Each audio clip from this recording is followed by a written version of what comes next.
Hello दोस्तों, आज मैं बताने वाला हूँ आपको कंपनी लॉ के बारे में। कंपनी बनाई क्यों जाती है, कंपनी का मकसद क्या होता है बनाने के पीछे, और कंपनी के किस अधिनियम के तहत यहाँ पर इंडिया में उसको संचालित किया जाता है, उस पर किस तरह से उसके पे अप्लाई की होती है। तो कंपनी बनाने का भाई एक ही मकसद होता है कि जब किसी व्यापार को बड़े लेवल पर करना होता है या फिर उसमें कई लोग शामिल होते हैं व्यापार करने के लिए, तो कंपनी का निर्माण किया जाता है। और कंपनी का निर्माण किया जाता है तो कंपनी के निर्माण के लिए उसमें कई सारी स्टेज होते हैं उसको कंप्लीट करने के। कैसे होते हैं कंपनी का निर्माण, कैसे होता है, कंपनी को संचालित कैसे किया जाता है, और भी कंपनी से रिलेटेड बहुत सी चीज़ें हैं। तो सबसे पहले समझते हैं आप कंपनी क्या होती है। कंपनी जैसे बहुत सी कंपनी आपने नाम सुना होगा, Microsoft, Apple, Reliance, Tesla, Meta platforms, ये सब कंपनी है। और कंपनी का इनमें कई सारे लोग होते हैं। इनमें क्या कंपनी डायरेक्टर्स होते हैं, प्रोप्राइटर्स होते हैं, और शेयर होल्डर्स होते हैं काफ़ी सारे। तो बहुत से लोग होते हैं कंपनी के। तो इसमें जो है सबका अपना एक हिस्सेदारी होती है हर कंपनी में, जितने भी लोग उसके होते हैं मालिक। सबसे पहले कंपनी बनाई जाती है। कंपनी होती क्या है? Company is a legal entity found by a group of individual और organisations to carry out a specific business activity. It's a distinct entity from its owner, meaning the company can own property, enter into contracts, sue and be sued in its own name.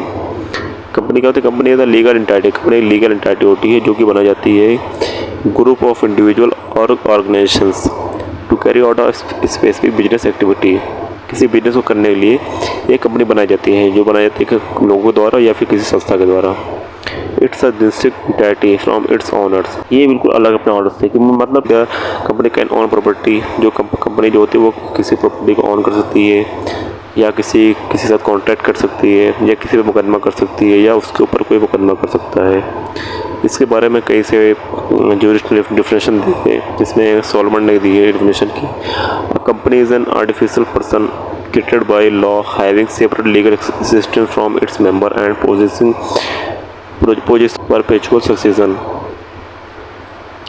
Company is artificial person. Company जो है एक artificial person की तरह है, created by law, जो कि law से बनाई जाती है, लॉ के द्वारा।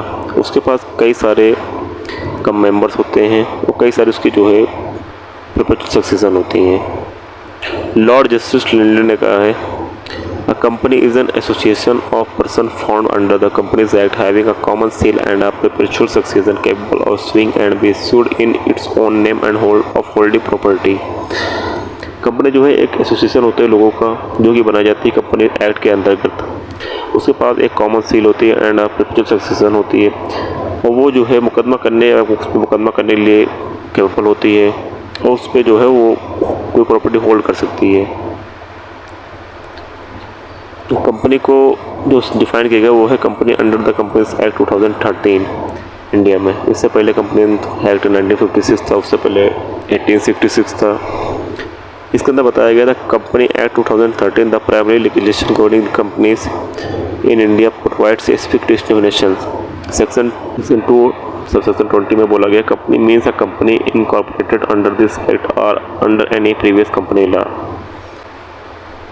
कंपनी वह है जो कि कंपनी इस एक्ट के अंतर्गत हो या इससे पहले किसी लॉ में उसको डिफाइन किया गया, उसे कंपनी कहते हैं। Section 7, company includes a limited company, a public company, a private company, a one person company, a small company, a dormant company and a foreign company. Company कई तरह की होती है, काइंड्स ऑफ कंपनी होती है। इसमें बहुत सी कंपनी होती है, पब्लिक कंपनी होती है, प्राइवेट कंपनी होती है, पर्सन कंपनी होती है, स्मॉल कंपनी होती है। इस सबके बारे में हम आगे पढ़ेंगे, अभी इस कंपनी के बारे में पढ़ लेते हैं।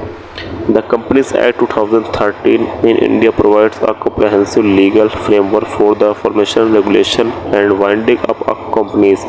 It defines a company as an artificial person created by law, having separate legal entity from its member, and capable of owning property, entering into contracts, suing, and be sued in its own name. Company act 2013 जो है India में, वो provide करता है एक legal framework for the formation, regulation and winding up of company को बनाने का, चलाने का, उसको जो है संचालित करने का एक फ्रेमवर्क प्रोवाइड करता है।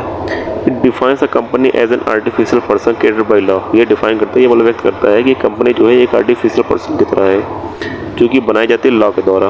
उसके पास हैविंग सेपरेट लीगल एंटिटी, और उसके पास कुछ लीगल प्रोटेस्टेड एंटिटी होती हैं, जो उसके मेंबर्स द्वारा, and capable of owning property, और जो कि प्रॉपर्टी ऑन करने में उसको इस एक सक्षमता प्रदान करती है।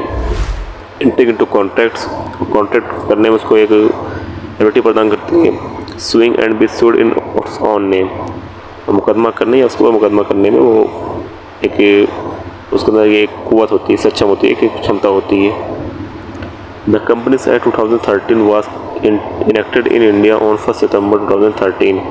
It replaced the previous Companies Act 1956. Company act जो 2013 है वो इंडिया में लागू हुआ था 1 सितंबर 2013 को, और ये किस बनाया गया था? पुराना इसका जो लॉ था वो था कंपनीज एक्ट 1956, इसकी जगह रिप्लेस हो गया था ये companies act. Simplified procedures. The new act introduced simple procedure for incorporation, filing of return and other compliance requirement. ये इसके अंदर जो प्रोसीजर अपनाया गया वो था कि जो नया एक्ट आया था, जो नया कानून आया था जो 2013 वाला, इसके अंदर जो सिंप्लीफाइड प्रोसीजर मतलब कि जो कॉर्पोरेशन होते हैं मतलब इनके लिए एक प्रोसीजर मतलब कि आसान कर दिया गया था, सिंपल कर दिया था। और इसके लिए जो है जैसे रिटर्न का फाइलिंग होता है, इनकम टैक्स रिटर्न करते हैं, एंड अदर कंप्लेंट्स रिक्वायरमेंट्स होती हैं। इंक्रीज ट्रांसपेरेंसी, पारदर्शिता को दर्शाना की इंक्रीज करना, बढ़ाना उसको। It enhanced the transparency and accountability requirements for the companies, including mandatory disclosure of information and financial statements. ये जो है कंपनी की जो अकाउंटेबिलिटी, उसकी जो लेखा जोखा, जो उसकी मतलब कि उसकी जो अकाउंट मतलब कि कंपनी के अंदर जितने भी बैलेंस शीट जो कुछ भी हो उसका जो है एकदम साफ़ सुथरा करने मतलब कि ट्रांसपेरेंट कर देने वाली, तो जो कुछ छुपा ना रहे उसमें। इसके लिए जो है कंपनी को मैंडेटरी कर दिया कि इसको जो है अपना जितना भी फाइनेंशियल स्टेटमेंट है, जो पूरी फाइनेंशियल ईयर की जितने भी इसमें प्रॉफिट लॉस रेवेन्यू जितने भी जनरेट हुआ उसका जो है ये डिस्क्लोज करें सामने। Enhanced corporate governance. The Act strengthens corporate governance norms such as the appointment of independent directors and the establishment of audit committees. ये एक्ट जो है एक ताकत प्रदान करता है कॉर्पोरेट गवर्नेंस को, जो कॉर्पोरेट गवर्नेंस उसको प्रदान करता है, सच एज जैसे कि अपॉइंटमेंट ऑफ इंडिपेंडेंट डायरेक्टर, स्वतंत्र डायरेक्टर की अपॉइंटमेंट नियुक्ति होती है, and the establishment of audit committee, और ऑडिट कमेटी जो होती है जो ऑडिट करते हैं मतलब कि उसके लेखा जोखा को, उसकी जो ये कमेटी जब नियुक्ति होती है तो उनके लिए एक ताकत प्रदान करता है। Focus on small and medium size enterprises. It introduce specific provision to support the growth and development of SMEs. ये जो एक्ट है ये जो है जो छोटे मतलब मध्यम जो होते हैं लघु उद्योग जो होते हैं उनको भी ये सपोर्ट प्रदान करता है कि वो भी ग्रो हो, आगे उनमें कोई डेवलपमेंट हो। इसके बाद है CSR initiatives. The act mandates corporate social responsibility for certain companies requiring them to spend a portion of their profit on social welfare activities.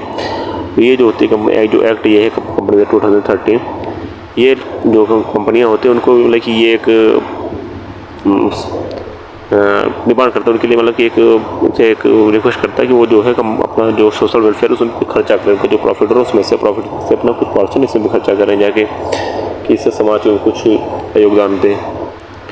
Protection of minority share holder. It provides enhance protection from minority share holder including provision for class action sweets and proposition operation remedies. जो company के share holder होते हैं उनके भी कुछ legal मतलब कि right होते हैं, उनको भी कुछ सुरक्षा प्रदान की जाती है इस कंपनी से एक्ट के द्वारा, कि कंपनी उनके बिल्कुल उनका हावी न जाए, मतलब उनसे ज़्यादा कुछ वसूल ना ले पैसे, उनका कोई हक ना मार ले जाए उसमें। इसलिए जो है ये शेयर होल्डर के लिए भी काफ़ी लाभदायक चीज़ है कंपनी से 2013। तो आज की क्लास में बस इतना ही, और आगे जो है हम बताएंगे आपको कि कंपनी कितने प्रकार की होती है और कंपनी के अंदर क्या क्या चीज़ें होती हैं आगे। तब तक के धन्यवाद।